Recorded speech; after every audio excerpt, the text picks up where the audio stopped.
аңызларға қарағанда инсан денесіне саз бенен жан берген деседі. Саз бенен сәубетті ялған демеңлер, адам ата бүният болғанда барды деген соннан шыққан болса керек.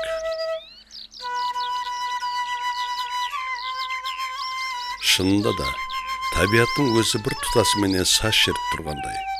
Самалдың ысылдысы, сулардың сылдырлысы, бірін-бірі қоған толқынлардың шуылдысы, самал менен тербелген жапырақтардың сылдырлысы, әжайып гүлдердің өрден ыққа тербелістері, бәрі әжайып намалардың ырғақларын шертіп тұрған сияқлы. Барлық тіршіліктің арауажлануына жағымды саздардың тәсір ететуілігі ілімей дәлелленген. Тіршіліктің бұндай сырлы құбылыстарын аңлай алған адам ғана ұлы сазгер бола алады.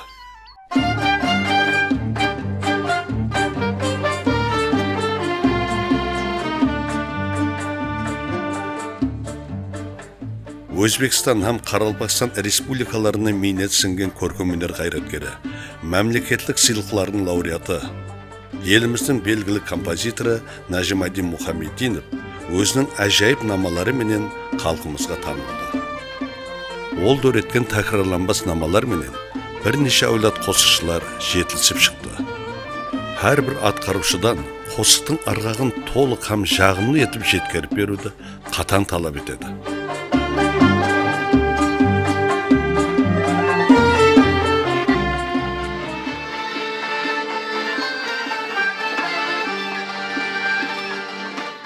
Нажимадин Мұхамединов Қарақалпақстанның арқа шығысындағы Бөріштау баурайында, Қаратерең жағасындағы кішкене бір ауылда туылды.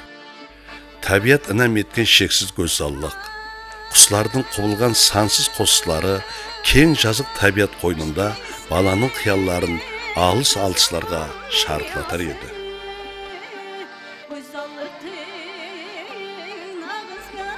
Кіндік қаны тамған топыраққа қадемі тиюден бірге ойнап өскен ауылдастары арасынан табылады. Дөретушілік қабілетінің оянуына текар болған уақияларды бірге естейді. Әсіресе ұлы бабамыз Бердақ Шайырдың ақылығы Қаражан бақсыны өзіне ұстаз тұтып, бақсы намаларын онынан үйреніп, достары арасында айтып бергендерін ятқа түсіреді. Нажимадин Мұхамединовтың намаларының басым көпшілігі туған жер, ана отан, толып өскен дәуірін мақтаныш етіп, қуаныш сезімдеріне толып тасқан қосқылары табиаттың берген інәмі екенлігін аңлауға болады.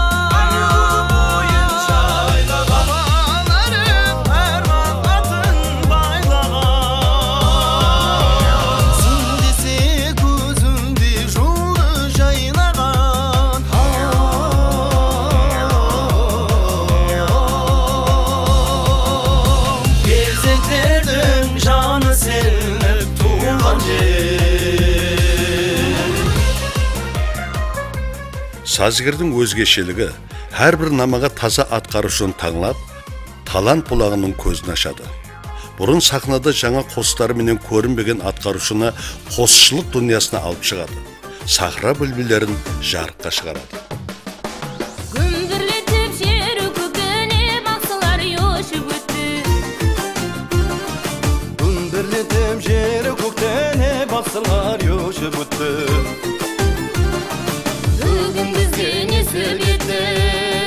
Сыңғырлаған хал сазарға бай, алам ойнақ тұлтарым бар, алам ойнақ тұлтарым бар.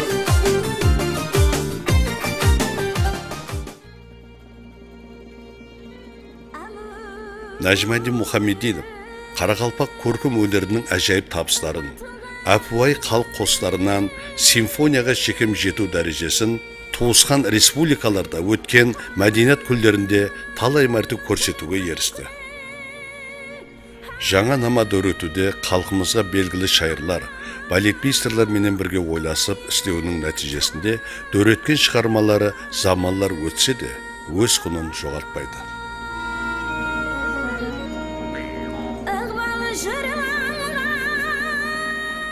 Оның намаларының басым көпшілігі Өзбекстан қаһарманы, халық шайыры, халқымыздың сүйікті перзенті Ибраим Юсуптың қосыларына шығарылған.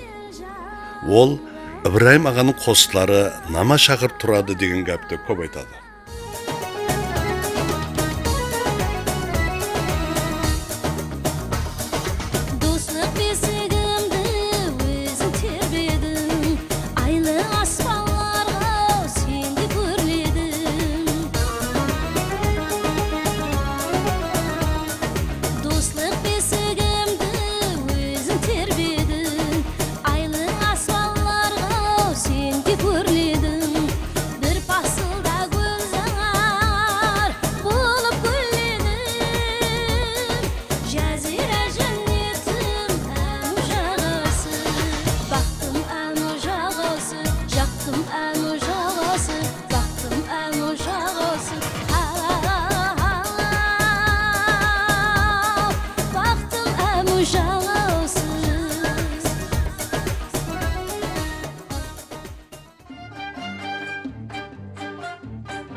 Оның дөреткен қосықлары халқымыздың милли ырғақларына оғада бай болады.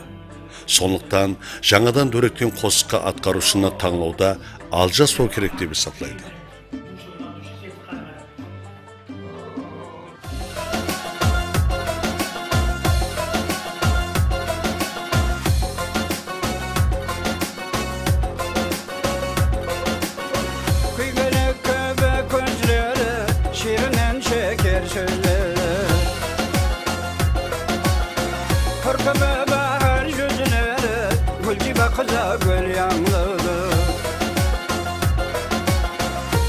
Joyday körpege var, peşerinin mültege yok, merekede ataklı şok, kurkanlığı gül yanlığı, merekede ataklı şok, kurkanlığı yok gül yanlığı. Geleleylim felek ömrüm, sen hem yandın o men hem yandım, sen hem yandım, yandım ben hem yandım, yandım sen hem yandım.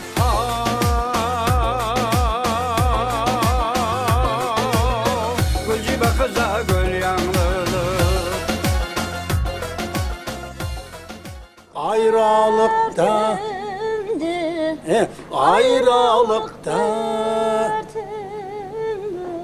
bizde kaldırırsan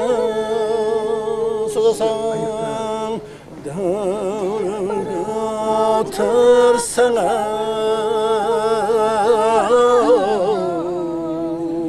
vay biz tırnalar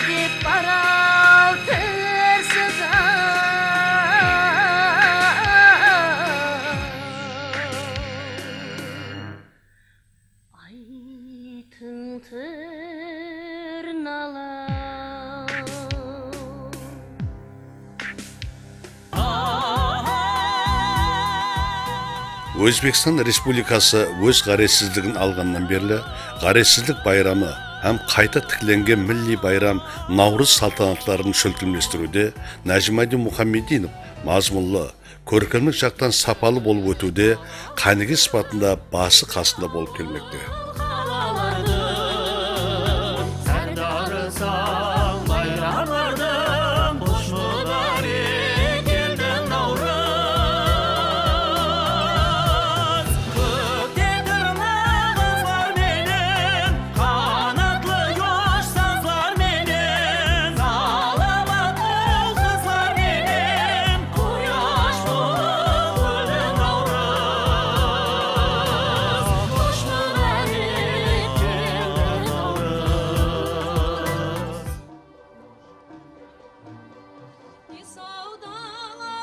Халқымыздың сүйіп көретін Алпамыс музыкалы драмасын бүгінгі заман тамаша көйлерінің талабына сай етіп қайта сіледі.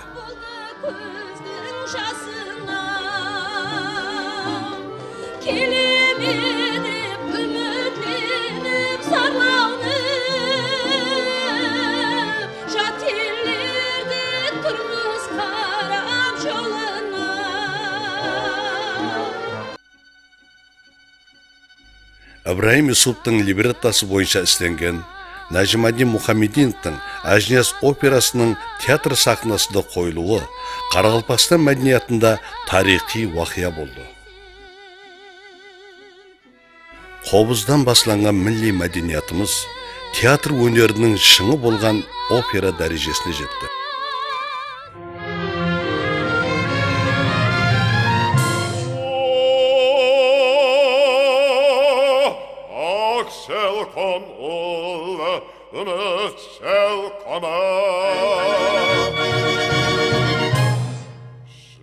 Жылқысындай бір шалт етіп келдің бе?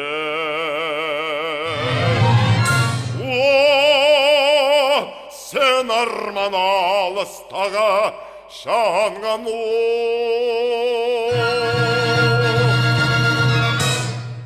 Жылытпай-ақ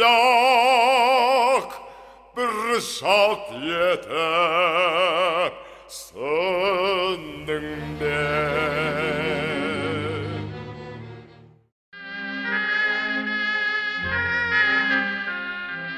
Талантlı сазгер театр тарауында музыкалы драма һәм опера менен шекленіп қалмай, балет өретуді мақсат етті.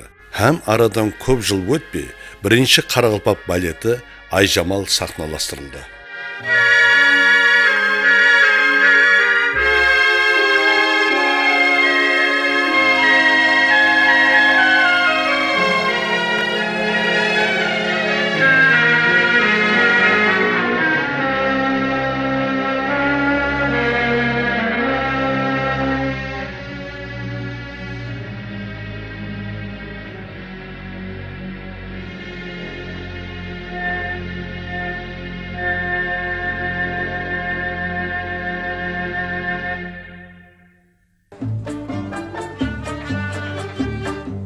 Айжамал балеті қойылғаннан кейін, елімізде туылған қыздарымыздың атын Айжамал қою дәстүрге айланды. Осындай ниетпенен аты қойылған Айжамал Жолдасбаева Зульфия атындағы мемлекеттік сыйлықты алуға миясар болды.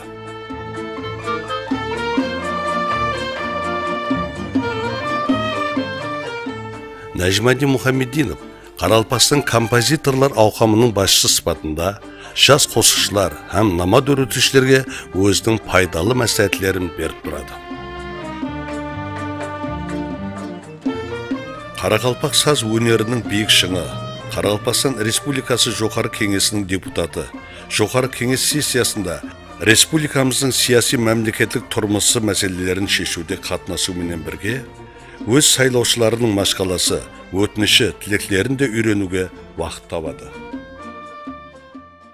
Bizim bir talantlı şairimiz Толбай Қабыловтың Қарақалпақстан халық шайыры жазған Жас мінгенде деген бір қосығы бар еді. Жас мінгенде. Мен сол қосыққа кеше ғана бір шығарманы таярлап бітіріп едім. Сол жас мінгенде адам жас мінген сайын адам қандай болады екен деген бір философиялық пікірлерді жазған. Соны мен сілерге сол бір азмаз ыңылдап берсем бе деген ойымда бар.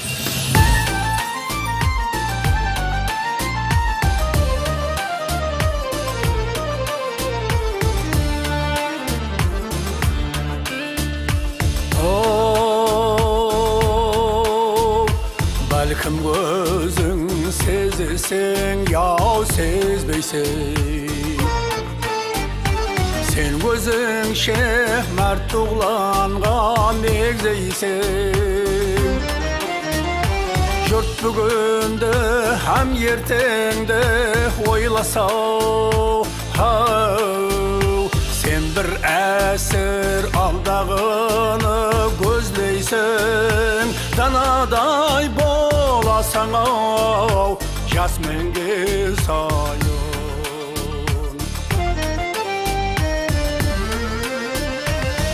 Birevler sıylay sındı. Кейбіреулер қыс қылады жазыңды.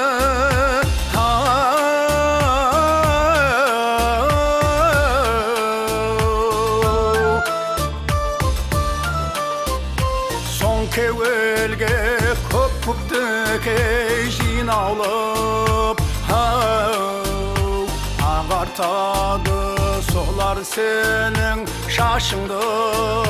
Шалағай боласаң ау, жас менге сайын.